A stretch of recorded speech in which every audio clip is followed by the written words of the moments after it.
Alright mga kababayan, isang mapagpalang araw po sa inyong lahat. Ito, mga kababayan, pag-usapan po natin itong banggaan. Banggaan po ng attorney versus attorney, DDS versus DDS. Sino po ba itong pag-uusapan natin mga kababayan? Ito pong si Attorney Topacio, aka Topacchio. At saka itong si dating committee chair Rowena Guanzon, aka Buangson, ay nagbabanggaan po silang dalawa. Di ko alam kung drama ba ito, kung ito ba ay totoo na, kasi alam niyo po mga kababayan, totoo naman ang sinasabi ni Topacio. Ito, para maging patas tayo. Ito kasi si Attorney Guanzon, dati nung tumakbo si Rodrigo Duterte, ay siya po ay nasa Comelec.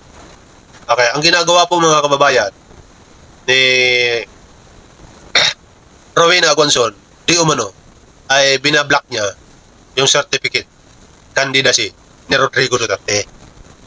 Sa madaling salita, ayaw po niya kay PRRD itong si Rowena Guanzon. Diba? Ngayon, wala na po siya sa Comelec, mga kababayan. Ito si Rowena Guanzon. Dumidikit na po ito ngayon kay Bibi Sara at gusto po ito maging senador sa paparating na eleksyon sa 2020. Ngayon po, ayon naman dito kay Attorney Topacio, dati raw itong dilawan si Rowena Guanzon. Okay? Huwag daw maniniwala ang mga dabawin nyo. Sa madaling salita mga kababayan, sinisiraan po ni Attorney Topacio itong si Rowena Guanzon. Okay? Pakinggan natin mga kababayan itong banat. Unahin na muna natin ito si Attorney Topacio. Pag po tayong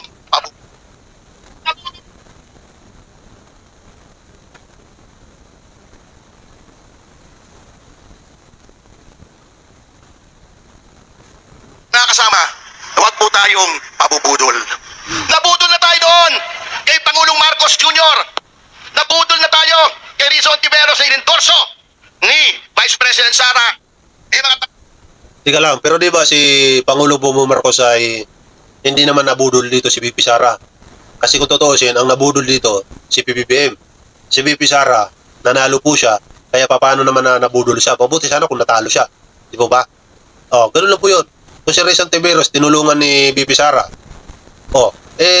Hindi naman na problema ni VP Sara yun. Hindi naman problema ni Rizon Tiveros yun. Di ba? Kasalanan ni VP Sara yun. Tumulong siya Di ba? Akala mo naman na napakalakas ni VP Sara, hindi naman. Diyan, nagpupuno kay Duterte daw sila. Tingnan yung history nila. Anong sinasabi nila noon laban kay Pangulong Duterte? Anong sinasabi nila laban kay VP Sara? Pinahirapan nila ang Duterte Youth Party List. Pagkatapos, magsisiksik dito, Duterte daw siya.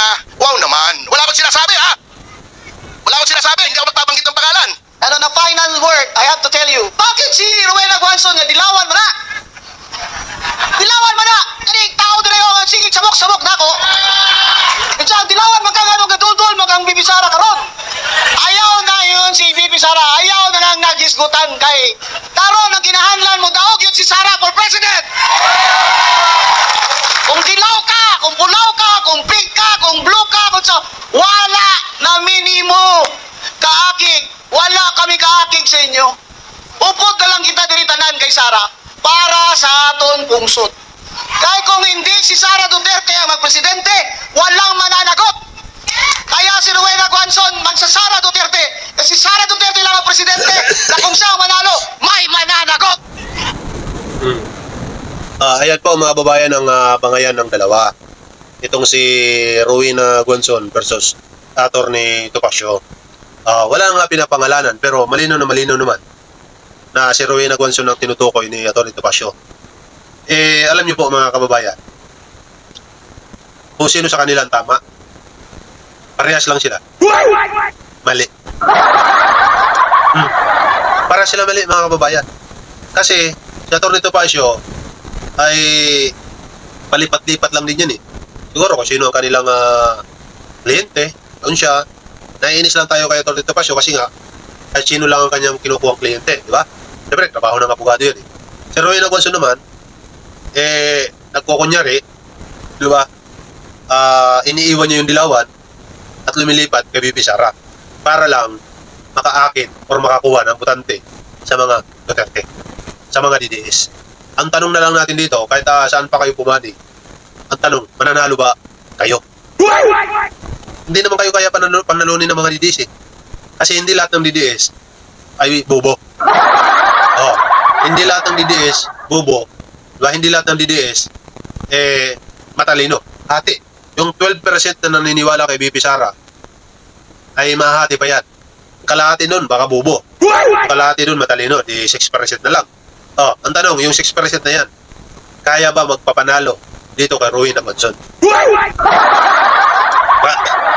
Yung 12% na yan, kaya ba magpapanalo dito kay Bibi Sara? Kung hindi, matatalo talaga sila, mga kabal. At pangalawa pa, ito pa, ang tanong, hindi ba siya may impeach? Di ba paano kung may impeach? Wala na kayo ngayon na mga amo. Oh, saan ka na naman lilipat, Atty. Rowena Gonzon? Kanino ka na naman kakapit? Kay Baste? Kay Kitty? Kay Paulo Duterte? Tatlo na yan. Paano kung ma-impeach din yung tatlo? Wala ka nang kakapitan, pabalik ka na naman sa dilawan. Diba? Yan ang problema mo, Atty. Rowena Gonzon. Dapat gumagamit ka ng mindset.